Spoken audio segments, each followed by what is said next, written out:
So I just want to do this quick video just to answer any questions, because I know a lot of people will ask, well, what will cause me to start writing books, right? I went a little bit into the story, as far as how about a few years ago, 10 years ago, a little bit more now, how I received the instruction that I was supposed to write.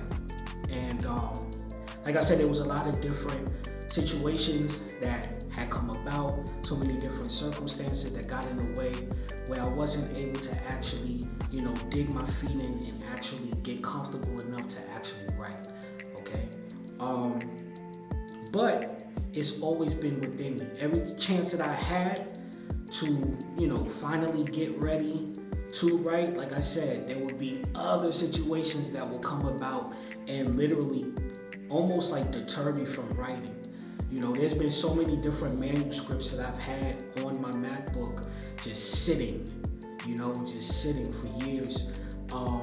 And to be honest with you, only one of those books made the cut within the lineup of books that I just talked about in my previous video. Me writing books is not for the purpose of trying to gain a following. I'm not trying to, do anything more than actually do what I know that I've been purposed to do. Do what I know that was a mandate on my life. You get what I'm saying? And the reason why I've been pushing book after book after book after book is because when you've been sitting for so long with all of the information that you've been taking in, all of the studying, all of the notes, the praying, fasting, having conversation with people, putting content out there. It's like all of this stuff begins to just be like, you know what? Why not take this opportunity, since I had the opportunity within, the past year or so? Why not take the opportunity before anything else tries to happen? Why not take the opportunity and write?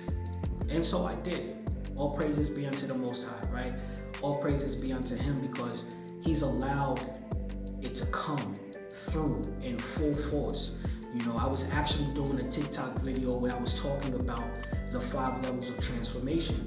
It had not even been a book yet, right? I was just doing some edification. Somebody had asked a question dealing with repentance, and I just started dealing with the different stages of our spiritual transformation. And so I started talking about that of confession, and I started talking about that of repentance, and I started talking about conversion, and then I started talking about transformation. I started talking about revelation. I started talking about endurance. I started talking about salvation. And, I sat for maybe a day, maybe 2 days. I ended up doing a fast, and I was just sitting at the table, and it just hit me hold up, that's a book. And sure enough, I sat down within a week's time, and I started to just write out the manuscript. And then after writing, I would go staying up, so many different hours of the day, hours of the night, sometimes going days without sleeping just so that I can get the manuscript done, and then from there, release the first book. About a week or 2 later, I was the adrenaline was there, and through my studying came Let This Mind. So from I Woke Now, What the Process of a Transformed Life, came this book, Let This Mind. So then as I started writing Let This Mind, I started just jotting off some notes, because there were some notes that didn't make it in the first 2 books, but it ended up being in the 3rd book, and the 3rd book is Come Out From Amongst Them, right? So from Come Out From Amongst Them, I started thinking man, as we're going through this process of transformation, and as we're adapting a consciousness that's, more fitting to our process of being transformed so that we can come into the things of the Most High, we have to come out from amongst those things that's not fitting. And then it just dawned on me the levels of temptation that we're going to have to encounter and the purpose of the temptation. And so all of these books, they all share in the same mind. They're literally in fellowship with one another. Literally, I could take all 4 of those books and make it one book, which I'm definitely going to do. But I broke it up so that it can be more like a series. You get what I'm saying? It kind of served a good purpose, but at the same time, it's like now I'm working on book number 5, and book number 5 is going to be a glue to the first 4 books that I just, put out. But me writing these books are more so me fulfilling a mandate. And, I would say to anyone that if you know that the Most High has put something in you, don't allow circumstances. Take my story as for an example and as a way to learn from. Like, don't allow it to take so long. Now, there is a time in which you're gonna have to sit and allow these things to marinate and germinate and things of that nature, and you're gonna go through so many different highs and lows, and from those experiences you're definitely going to end up learning more, and it's just gonna add more value to your book that you write or whatever assignment it is that the Most High has put you on.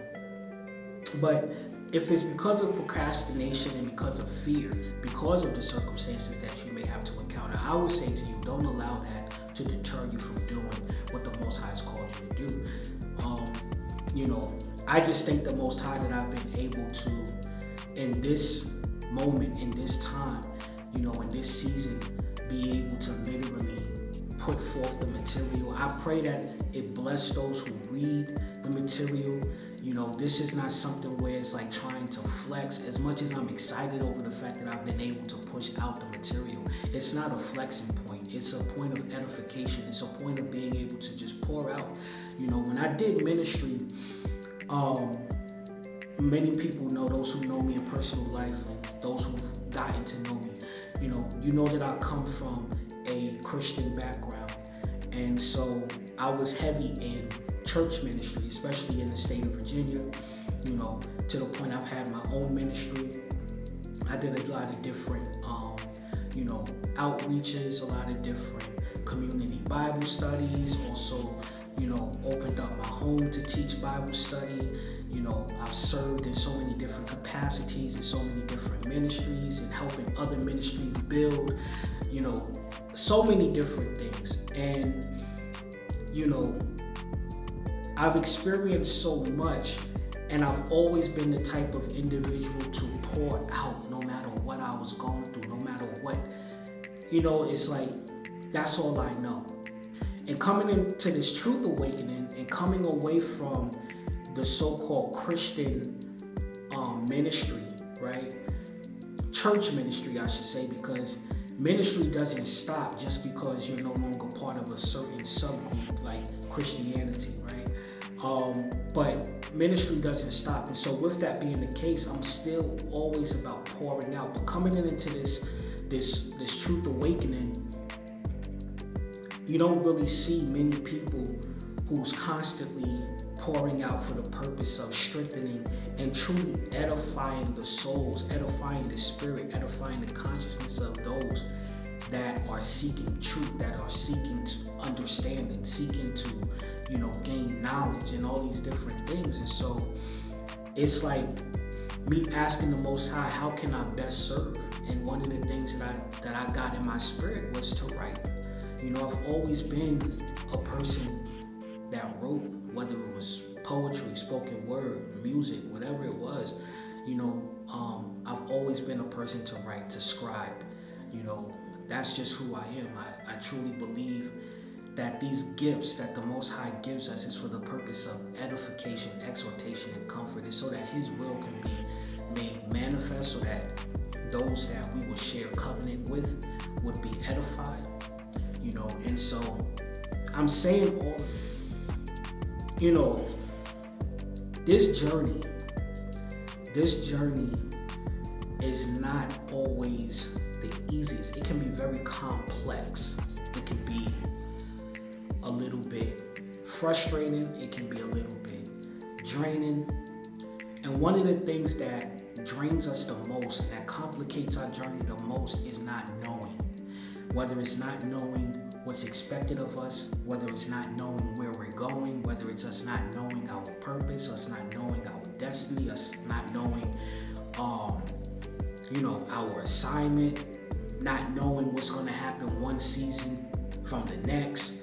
It can become complicated. And so a lot of times when we feel that complication and that frustration, we get into a rut and we don't want to do anything because it's like, what's the point of us doing it when we just don't know? But this is what I want to say to you. That's why you should do it, because you just don't know, right? This is why we should continue to press, because we just don't know. This is why we should continue to pray, because we just don't know. This is why we should continue to study and to do our best research and to really seek the truth, because we just don't know. This is why we should continue to endure, because we just don't know. You understand what I'm saying? We just don't know. And so we should continue, not digress, not remain stagnant, not become stubborn, not become rebellious, but to continue to be steadfast, immovable, always abounding in what the Most High is revealing to us, because we just don't know, right? It doesn't make sense to give up. It only makes sense to continue to press. For faith is the substance of things hoped for, the evidence of things not yet seen, okay?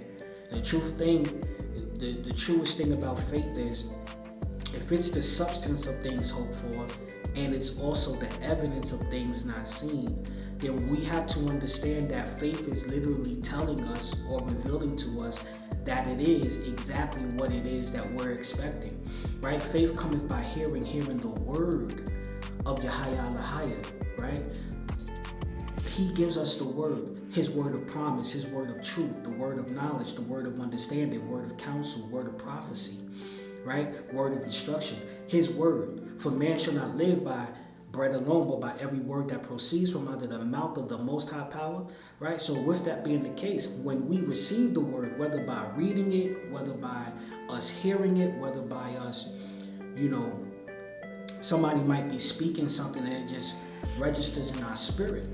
And you know for a fact that it's in context to the word, the written word. That's what we're supposed to cling to.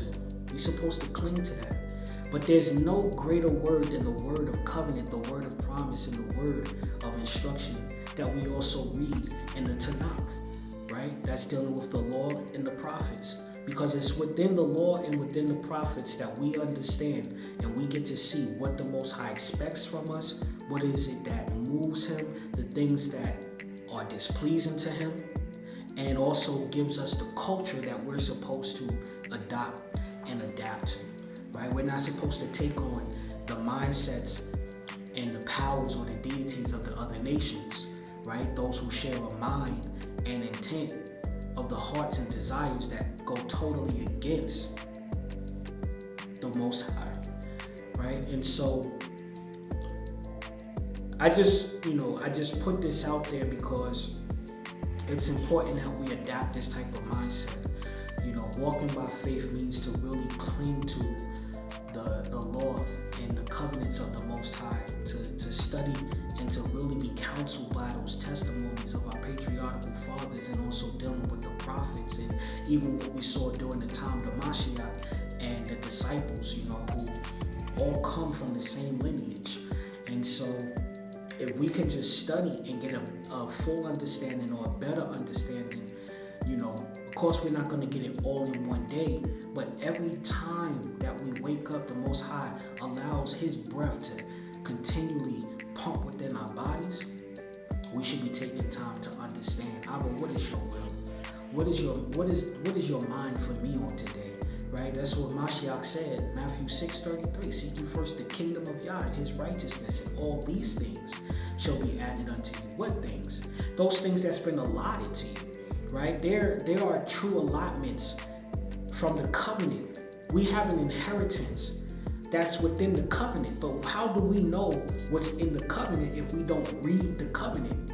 That's what we put our faith in. We put our faith in what has been revealed from the covenant. And from that covenant, he's given us laws, statutes, and commandments that we have to apply, we have to live by. in order to see those things happen. Now, a person might say, well, I don't keep no laws. I don't keep no commandments. I don't keep none of that, and I seem to be blessed.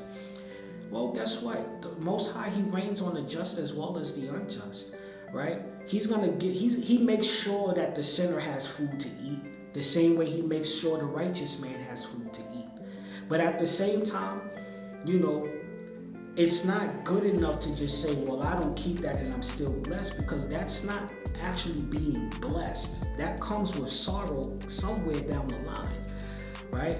It's not forever, and it's not going to last, because it's not from the one whom eternity surrounds. You understand what I'm saying? Like he's the most high power, and in him there is no ending and there's no beginning. He's in an eternal space, and so everything that he gives us, even if we lose it in this life, we have it in the next life to come, whether a person believes that or not. But if you have it in this life and it didn't come from him and you lost it, well, you lost it in this life, and you definitely lost it in the life to come. And this is what we must understand, right? The blessings of God, they make it rich, right? And they add up no sorrow. And the reason why there's no sorrow with it simply is because, number one, we didn't have to transgress his law in order for us to get it. And because we didn't transgress the law, we don't have to worry about the capital punishment that comes along with it. Okay? And on top of that, we have joy in us receiving it, because we don't feel as though we're so unworthy because we didn't do what was necessary for us to receive it. And that's for those people who believe that it's not about works. But we see all throughout the scriptures that it was the works that pleased the Most High. When we did those works that he granted us to do, it pleased him. But when we did our own works, it wasn't counted as anything but unrighteousness. And so I don't even know why I went all the way there, but I just wanted to make this quick video and just to real quick, just talk to you guys. It's been a minute since I've actually been here on YouTube, and so I just wanted to make this video. I'm sorry for it to be so long, but this is what happens when I haven't connected for a long time. It's almost like, where did we last leave off? And especially here on YouTube, because I don't always post videos on YouTube. If I'm not sharing from my TikTok, 9 times out of 10 it takes me a minute to really get into a creative space or into a mental space to really pour out and put something on YouTube. But if you would like more connection, please follow me on TikTok, because 9 times out of 10 that's where you're going to find me the most.